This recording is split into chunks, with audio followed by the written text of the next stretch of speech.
तो रूस ने एक बार फिर से अमेरिका पर आंख तरेरी है। जी हां, और इस बार उन्होंने कहा है कि अमेरिका की दादागिरी नहीं चलेगी। नमस्कार, मैं हूं नीलू। तो इजरायल के हमले के बाद पश्चिम एशिया में बढ़ते तनाव के बीच अंतर्राष्ट्रीय कानून निष्प्रभावी हो गए हैं। यानी अंतर्राष्ट्रीय कानून का अब कोई मायना मतलब नहीं रह गया है।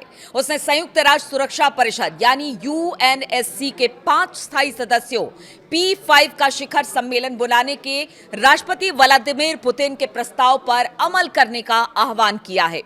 जी हां, क्रेमलिन के प्रवक्ता दिमित्री पेस्कोव ने कहा कि मौजूदा वैश्विक स्थिति पुतिन के उस प्रस्ताव पर फिर से विचार करने की आवश्यकता को रेखांकित करती है, यानी देखती है, जो उन्होंने कोविड-19 महामारी से पहले दिया था, जिसमें वैश्विक सुरक्षा और स्थिरता पर चर्चा करने के लिए P5 यानी रूस, अमेरिका, चीन, फ्रांस और ब्रिटेन के शिखर सम्मेलन का आह्वान किया गया था। देखिए, अभी भी स्थिति इसी तरह से है, जब पूरी दुनिया एक संकट की तरफ आगे बढ़ रही है, क्योंकि अमेरिका और इजरायल ने जिस तरह से ईरान में युद्ध छेड़ा और ईरान भी लगातार पलटवार कर रहा है, उससे पूरी दुनिया भर में अस्थिरता पैदा हो गई है। और इसीलिए अब रूस का कहना है कि अंतर्राष्ट्रीय कानून कोई मायने नहीं रखता। अगर ट्रंप कुछ सोच ले तो फिर वो करके रखते हैं, चाहे उस कानून को ताक पर क्यों ना रख दिया जाए। खास तौर पर पेस्कोव की बात की जाए तो पेस्कोव ने सरकारी टीवी चैनल रसिया को दिए एक इंटरव्यू में कहा कि हम सब ने अंतर्राष्ट्रीय कानून नाम की चीज खो दी है। मुझे तो यह भी समझ में नहीं आता कि किसी से अंतर्राष्ट्रीय कानून के नियमों और सिद्धांतों का पालन करने की उम्मीद कैसे की जा सकती है। यानी सोचिए, अभी तो अमेरिका कानून तोड़ रहा है, फिर रूस तोड़ने लगेगा, फ्रांस तोड़ने लगेगा, चीन तोड़ने लगेगा, फिर ऐसे में दुनिया कहां जाएगी। इसलिए उन्होंने कहा कि देखिए, कानून के नियमों और सिद्धांतों का पालन करने की उम्मीद कैसे की जा सकती है जब अमेरिका इस तरह की बात कर रहा है। असल में अंतर्राष्ट्रीय कानून का अस्तित्व ही खत्म हो चुका है। तो ये प्रवक्ता का कहना है, क्रेमलिन की तरफ से, रूस की तरफ से यह बयान सामने आया है। उन्होंने कहा कि अंतर्राष्ट्रीय कानून कानूनी तौर पर मौजूद है, लेकिन अब वास्तविक रूप से नहीं है।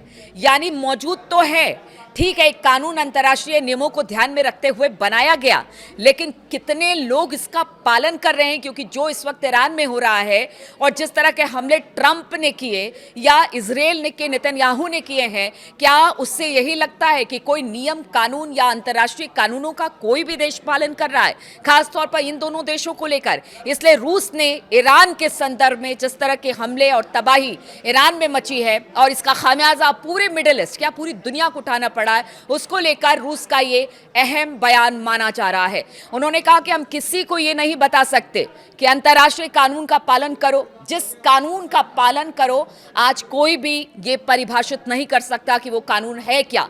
अमेरिका और इजरायल द्वारा ईरान पर किए गए हमले के बाद तनाव में हुई तीव्र वृद्धि, यानी बहुत तेजी से वृद्धि का जिक्र करते हुए पेस्कोव ने कहा कि क्षेत्र में स्थिति काफी हद तक अस्थिर हो गई है। उन्होंने कहा कि यह क्षेत्र काफी हद तक अस्थिर हो गया है और बड़ी तादाद में क्षेत्रीय संघर्षों और अनसुलझे मुद्दों के संचयी प्रभाव के परिणाम स्वरूप आर्थिक और राजनीतिक दोनों तरह के परिणाम सामने आ रहे हैं। यानी देखिए किस तरह से जो तेल के प्राइसेस है वो बढ़ रहे हैं, गैस के प्राइसेस वो बढ़ रहे हैं, बाकी खाने पीने का संकट पैदा हो गया है। खुद अगर मिडिल ईस्ट की बात की जाए, वो बाहर के देशों से चीजें मंगाता है, उसके सामने भी संकट पैदा हो गया है। इधर अगर एविएशन यानी पूरा सेक्टर दुनिया भर का ठप पड़ा हुआ है, क्योंकि इस पूरे मिडिल ईस्ट से होकर, इस एरिया से होकर जितने भी हवाई जहाज निकलते हैं वो सब इस वक्त बंद है।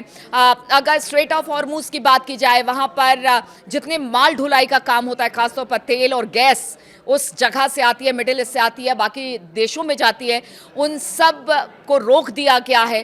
तो आप इसी बात का जिक्र रूस कर रहा है कि ऐसे में हम क्या मान के चले। अगर ट्रंप और नेतन्याहू नहीं रुकते हैं तो फिर आप समझिए किस तरह से, ये सिर्फ एक चीज की नहीं, क्योंकि देखिए जो पूरा का पूरा वर्ल्ड ऑर्डर है वो चेंज हो रहा है।